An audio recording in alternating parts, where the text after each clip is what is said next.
Cricket इतिहास में पहली बार 12 मार्च साल 2006 को ऑस्ट्रेलिया ने साउथ अफ्रीका के सामने 434 रनों का एक पहाड़ जैसा स्कोर खड़ा किया था। एक ऐसा स्कोर जो आज से पहले कभी नहीं बना था। इसलिए ऑस्ट्रेलिया को अपने इस किए हुए कारनामे पर अहंकार हो चुका था। उसको लगने लगा था कि ये स्कोर अब चेस नहीं हो पाएगा। लेकिन उस दिन हर्शल गिब्स ने दारू पीकर कंगारुओं को इतना मारा कि ये पहाड़ जैसा स्कोर भी पल भर में ध्वस्त हो गया। यह मैच पूरी दुनिया के लिए सदियों तक यादगार हो गई। तो वहीं पर कंगारुओं के दामन पर काला दाग लगा और उस दिन अफ्रीका ने क्रिकेट का सबसे बड़ा इतिहास रचा। अब मैच की शुरुआत होती है। सीरीज के निर्णायक मुकाबले का टॉस ऑस्ट्रेलियाई कप्तान रिकी पॉन्टिंग ने जीता और पहले बैटिंग करने का फैसला किया।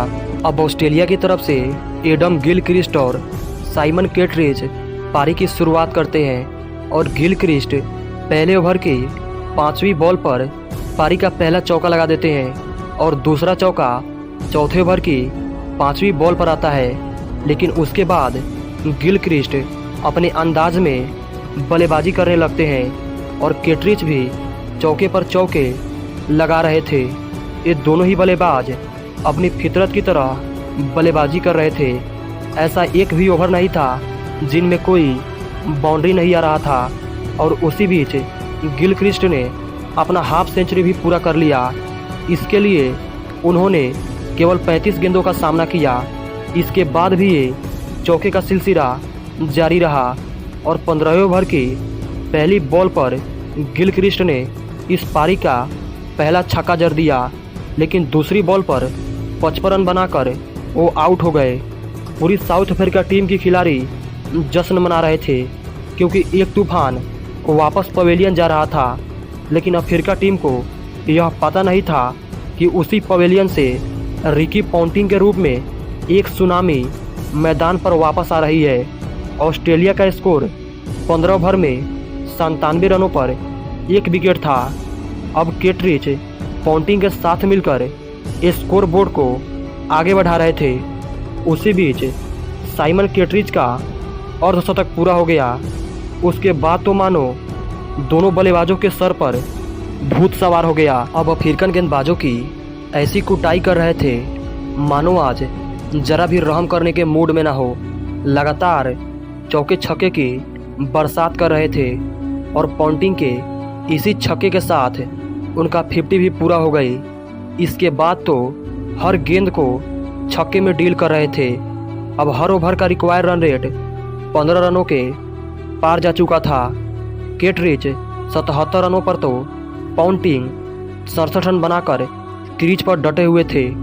टीम का स्कोर मात्र 29 ओवरों में 200 रनों के पार जा चुका था और अभी तक केवल एक ही विकेट गंवाया था।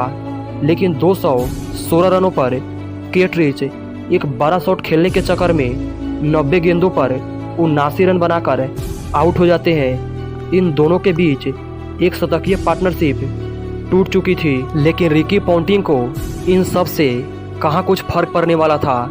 उसके बाद भी लगातार चौके छक्के लगाते रहे। उसी बीच माइक हसी भी अफ्रीकन गेंदबाजों के साथ मजाक कर रहे थे। इन दोनों के बीच 50 रनों की पार्टनरशिप मात्र 35 गेंदों में हो चुकी थी। अब पॉन्टिंग 70 गेंदों में 99 रनों पर थे और साउथ अफ्रीका टीम के कप्तान ग्रीम स्मिथ के हाथों में बॉल थी। एक कप्तान दूसरे कप्तान को गेंदबाजी कर रहा था और इसी शॉट के साथ पॉन्टिंग का शतक भी पूरा हो गया। लेकिन माइक हसी भी कहाँ पीछे रहने वाले थे। उन्होंने भी अपनी 50 पूरा कर लिया। अब माइक हसी अपनी खूंखार बल्लेबाजी से पूरी दुनिया को बता रहे थे कि आखिर क्यों उनको मिस्टर क्रिकेट कहा जाता है। अब ऑस्ट्रेलियाई टीम का स्कोर 42 ओवरों में 326 रन पर मात्र 2 विकेट था। उसके बाद तो रिकी पॉन्टिंग छक्के पर छक्के लगाते जा रहे थे। लेकिन उसी बीच माइक हसी 46वें ओवर में 51 गेंदों पर 81 रन बनाकर आउट हो जाते हैं। टीम का स्कोर 376 रनों पर था। पॉन्टिंग छक्के का सिलसिला जारी रखते हैं और देखते ही देखते पॉन्टिंग ने अपना 150 रन भी पूरा कर लिया। लेकिन अब इस इनिंग का मात्र 3 ओवर ही बचा था। अब यहाँ से ऑस्ट्रेलिया टीम क्या ही कर सकती थी, लेकिन उसके बाद जो हुआ उसने पूरे क्रिकेट जगत को हिला कर रख दिया। रिकी पॉन्टिंग ने अफ्रीकन गेंदबाजों को मौत का मंजर दिखा दिया और एंड्रू साइमंड के इसी छक्के के साथ ऑस्ट्रेलिया टीम का स्कोर 400 रनों के पार पहुंच जाता है।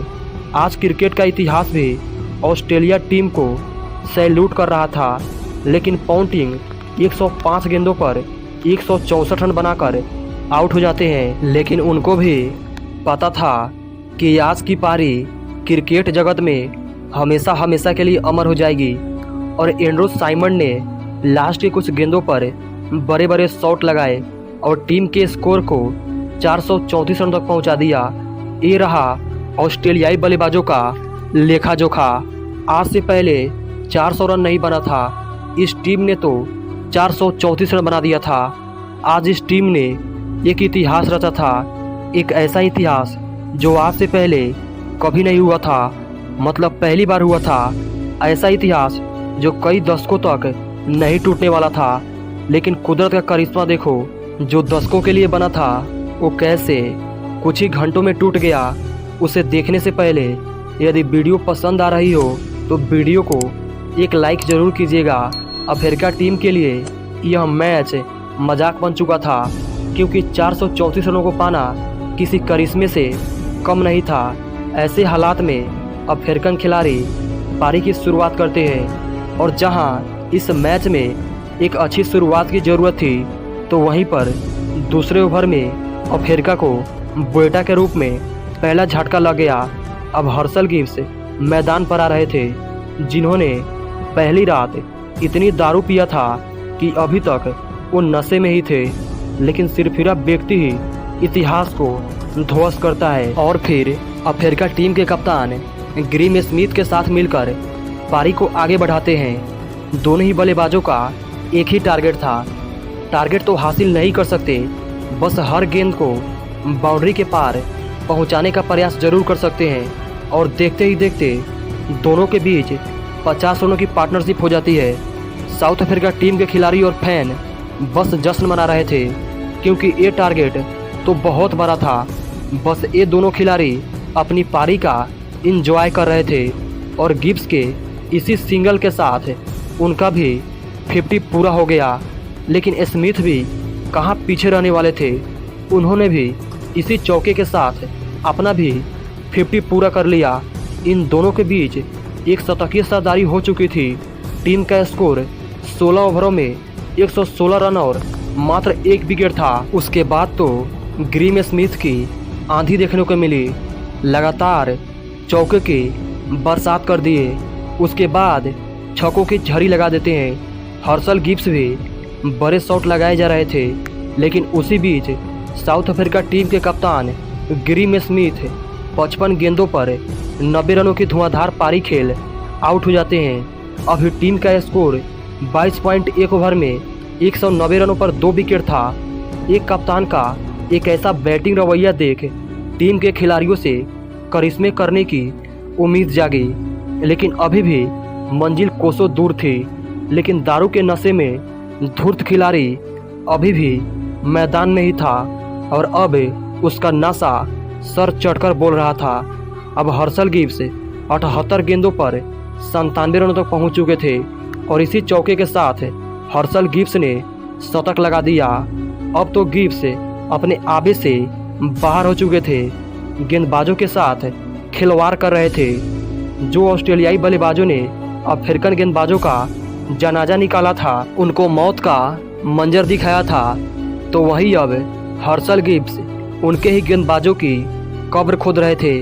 और उसी के साथ एबी डिविलियर्स ने भी एक अच्छा शॉट लगाया, लेकिन मात्र 14 रन बनाकर आउट हो जाते हैं। अब अफ्रीका को 19 ओवरों में 151 रनों की जरूरत होती है, लेकिन गिब्स रुकने का नाम नहीं ले रहे थे। छक्कों पर छक्का लगाए जा रहे थे, लेकिन उसी ओवर में हर्षल गिब्स 111 गेंदों पर 175 रनों की धमाकेदार पारी खेल पवेलियन के लिए वापस रवाना हो जाते हैं। उन्हीं के विकेट के साथ जीत की उम्मीद भी धुंधली दिखाई देने लगी।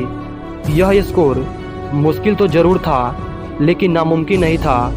गिब्स ने एक दिल दहला देने वाली पारी खेली थी, लेकिन उसके बाद जैक कैलिस मैदान पर आते हैं, कुछ अच्छे शॉट लगाते हैं, साउथ अफ्रीका की थोड़ी जीत की उम्मीद बढ़ाते हैं, लेकिन मात्र 20 रन बनाकर ही आउट हो जाते हैं। और अब एक वक्त पर साउथ अफ्रीका टीम को 50 गेंदों पर 87 रनों की ज़रूरत होती है और जस्टिन कैंप एक छक्का लगाते हैं, लेकिन अगले ही गेंद पर आउट हो जाते हैं। मार्क भाउचर और वेथ क्रीज पर होते हैं। दोनों ने शानदार खेल दिखाया, लगातार चौके छक्के लगाते रहे, ऑस्ट्रेलियाई गेंदबाजों को दौड़ाते रहे।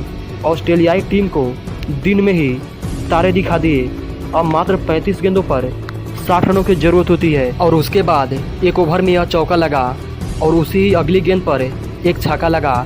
ये दोनों ही बाउंड्री रिक्वायर रन रेट को और भी कम कर दिया। वेथ 11 गेंदों पर 26 रन बना चुके थे, लेकिन फिर वो आउट हो जाते हैं। साउथ अफ्रीका खेमा निराश हो चुका था। अब अफ्रीका टीम को 19 गेंदों पर 34 रनों की ज़रूरत होती है और एक नया बल्लेबाज क्रीज पर आता है, लेकिन आते ही एक शानदार चौका लगा देता है। मानो आज मैदान पर जो आता चौकों की बूटी पी कर आता और आते ही एक चौका लगा देता।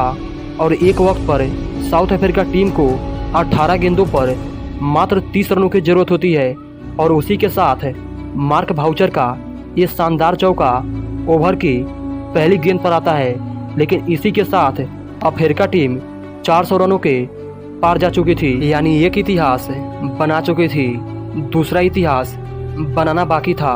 जो कभी नहीं हुआ था वो आज 2 बार होने वाला था। और उसके बाद एक चौका लगा दिया, उसके बाद फिर एक झनाटेदार छक्का लगा दिया और इसी छक्के के साथ अफ्रीका टीम जीत के करीब आ चुकी थी। लेकिन उसी बीच रोगर 6 गेंदों पर 12 रन बनाकर आउट हो जाते हैं। अब साउथ अफ्रीका टीम को लास्ट ओवर में 6 गेंदों पर 7 रनों की ज़रूरत होती है। हाथ में केवल 2 विकेट बाकी था। साउथ अफ्रीका टीम इतिहास रचने को तैयार थी और पहली बॉल पर सिंगल आता है। यह मैच यहाँ तक आ जाएगा, इसका अंदेशा किसी को नहीं था। जो सदियों में एक बार होता था और वो आज 2 बार होने को तैयार था। और अगले ही गेंद को एंड्रू हॉल ने चौके के लिए भेज दिया। अब मानो साउथ अफ्रीका टीम यह मैच जीत चुकी थी। साउथ अफ्रीका का खेमा खुशियाँ मना रहा था, क्योंकि अब 4 गेंदों पर मात्र 2 रनों की ज़रूरत होती है। लेकिन यह मैच एक बार फिर से करवट बदलता है। अब इस मैच को जीतने के लिए ऑस्ट्रेलियाई टीम को मात्र 1 विकेट की ज़रूरत होती है और अफ्रीका को केवल 2 रनों की। और अगले ही गेंद पर सिंगल आता है और यह मैच टाई हो जाता है। लेकिन साउथ अफ्रीका के लिए अच्छी खबर यह थी कि मार्क भाउचर स्ट्राइक पर आ चुके थे और ब्रेटली के हाथ में गेंद थी। ब्रेटली ने 5वीं गेंद करा और उस गेंद को मार्क भाउचर ने चौके के लिए भेज दिया और ये ऐतिहासिक मैच साउथ अफ्रीका ने जीत लिया। ऑस्ट्रेलिया के 434 रनों के जवाब में अफ्रीका टीम ने 438 रन बना दिए थे। यूँ कहें कि एक इतिहास बदलकर एक नए इतिहास की स्थापना कर दिया था। ऑस्ट्रेलिया ने इतिहास का सबसे बड़ा स्कोर तो बनाया, लेकिन उसे डिपेंड नहीं कर पाई और ये ऑस्ट्रेलिया के लिए एक दाग से कम नहीं था। और यदि यह वीडियो पसंद आई हो तो वीडियो को लाइक और चैनल को सब्सक्राइब करके बेल आइकन को प्रेस जरूर कीजिएगा। तब तक जय श्री राम, जय श्री कृष्णा, जय हिंद, जय भारत।